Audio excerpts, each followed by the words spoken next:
Hi, this is Maginoni, and here's my review for Fantastic Four 579. This is the beginning of the new Heroic Age, and Ultimate Enemy number 4. I'm going to do Fantastic Four first. Keep in mind, there's going to be spoilers, so if you haven't read your book, then you're going to want to wait and watch this later. What we have at the very beginning is Reed Richards giving a talk at the Singularity Conference, and think of the Singularity group as a group of, basically it's like a think tank. You have brilliant minds coming together, they give keynote speeches, they talk, and according to Reed Richards, over time, while the group has grown quite a bit, they've also become fearful of death, they don't want to challenge anything, and they're basically wasting their time. And it was actually kind of interesting watching Reed just finger points and you suck, and you're just as bad, and you're a coward, and you have no value type thing. Now, at the very end of his speech, he says he's going to leave the Singularity group because he wants to discover, and this is the beginning of his, I guess you could say, new beginning. Now, I'm not sure where this is going to go, and you'll see where I'm leading to it by the end, because I can't see how the stories are all going to be focused on that new direction, but we'll see.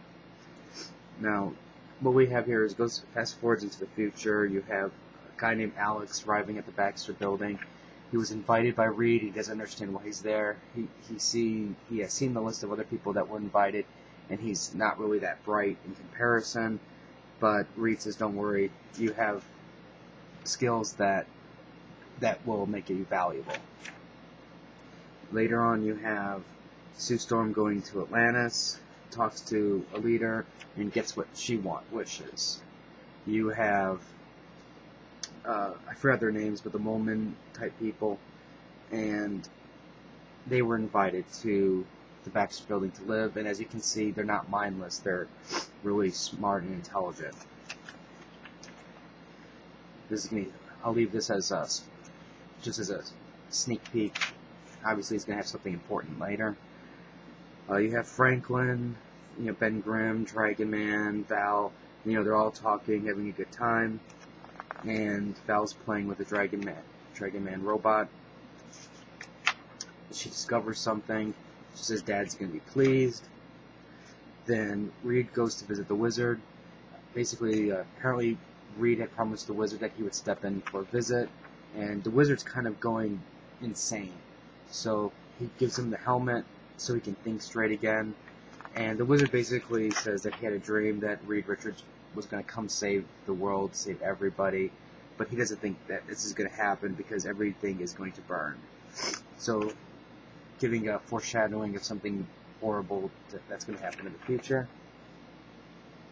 Reed says, "No, that's not what's going to happen. Everything will be fine. And I'm going to make your son into something that you couldn't do," type thing. So it's a nice little taunt on both sides. Anyways, now we see Reed at a classroom. Everybody's gathered together. You see that there's Dragon Man, Alex, Val, the Atlanteans, the Molman people. I forgot his name. I think it's Artie from X-Men. And I don't know who that is. But it's basically he's offering these kids one class, and it's a pass-fail class. So what he's doing is he's basically going full circle from the beginning of the book, where he says those people are old, and it's time to pass the reins to a new generation. Well, this is the new generation that he's going to entrust the future to. So this, I think, is interesting, because this right here is something they're planting a seed for the future. What I'm concerned about is how they're going to develop this, because you have the wizard going, something bad is going to happen. You have that little story thing, 2-page spread in the middle. So I'm wondering, how are they going to focus on this if Reed's got to go off saving the universe type thing. We'll see how it works, but so I'm going to keep my eyes out on it. I don't know if I'm going to keep reading this. I might get one more issue, but we'll see. The next issue, like I said, was The Ultimate Enemy. Issue number 4, this is the ending. for the 4-part series. I really like this. While I was going up and down in terms of like and dislike, this really ended it like with a bang. You have the aftermath of the fight with the alien, Ben Grimm going a little crazy with the rock parts falling. You can see energy zipping around him, type thing. And the story moves to Carol Danvers, and she's basically interrogating the alien. She's threatening the alien, and the alien just kind of like basically is laughing at her because he knows that she won't do anything. And she goes, "All right, yeah, I understand that. You already know that. I'm not going to kill you or anything like that. So I'm going to send in somebody who will actually cause you harm." And then now we see Nick Fury. Now, for some reason, I love this page. You have Nick Fury walking to the alien, surrounded by guards, with a baseball bat, aluminum bat at that. This just looks so much like Samuel Jackson, and it just is like this is just full of awesomeness, especially when he just clocks the guy in the head with a bat. Just takes a swing, and I can't really say much more positive things. I don't know. Call me crazy, but I like it. Now it moves from brutal violence to a very touching scene where between Sue Storm and Ben Grimm Thing. Now, if you remember in the beginning part of the series, the Thing, basically said, "Sue, I love you," and Sue didn't react in a positive way. This explains a lot about what's going on within Sue's character, and it really actually takes her in a different direction, shows her more vulnerable side, and I really, really like this part. She basically says, when you asked me, when you told me that you love me, I didn't know how to react. That's why I reacted that way. She says, I really don't like myself. And when somebody, says, like you said that to me, I just didn't know what to say. And, she's basically pleading, with Ben to, live again, or to get well. Now, during that whole conversation, you have things suddenly the body starts spazzing out, and alarms going off, like the glowing, something's going to happen. Now we go back to torture. Now, apparently the alien is immune to baseball bat to the face, so Hawkeye comes, and he's like, "Nick, let me do what needs to be done." Now Carol's like, "Are you sure that's the right thing?" As soon as she says that, like on cue, you hear the alien scream, and Nick's like, "Yeah, I'll just give you a couple more minutes." I'm not going to tell you where Hawkeye starts working, but let me assure you, it's a very painful spot. Now we go back to the Spider-Man scene. Peter Parker and his amazing friends. Peter's concerned that somebody knows his identity, all of his friends are in danger, and he basically is like, swings away. I really liked this up here, especially this panel here. It's really a touching panel. It shows a lot of emotion that you normally don't get from like a mask like that. And the spider clone falls after him.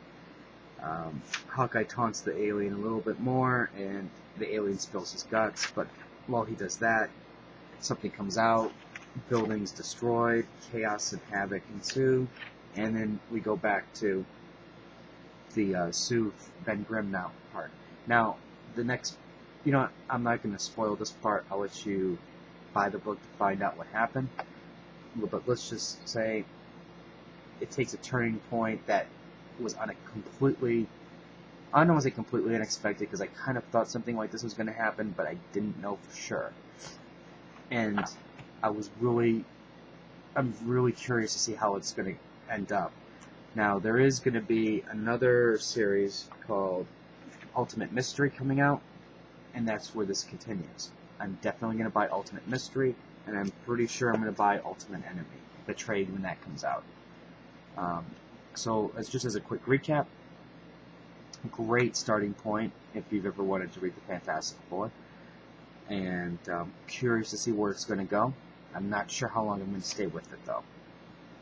Ultimate Enemy, obviously this is the last of a 4-issue series, so I just wouldn't buy this alone. If you're interested in it, I think this turned out to be a solid read. Get all 4 issues, or at least get the trade when it comes out, and then start up with Ultimate Mystery. Something big, I think, is going to happen, and they've already made a lot of changes within the Ultimate Universe, which I'm really liking. For better or worse, I'm liking that they're making changes to separate these two universes now, so they're not clones of each other. I was getting kind of tired of the Ultimate Universe always revisiting the same stories that were in Marvel proper, and I'm glad they're taking risks, and we'll see where this is going to go. Hopefully it'll pay out in a positive way, and we'll see. And if you have any questions or comments, please leave them on the side, and until next time.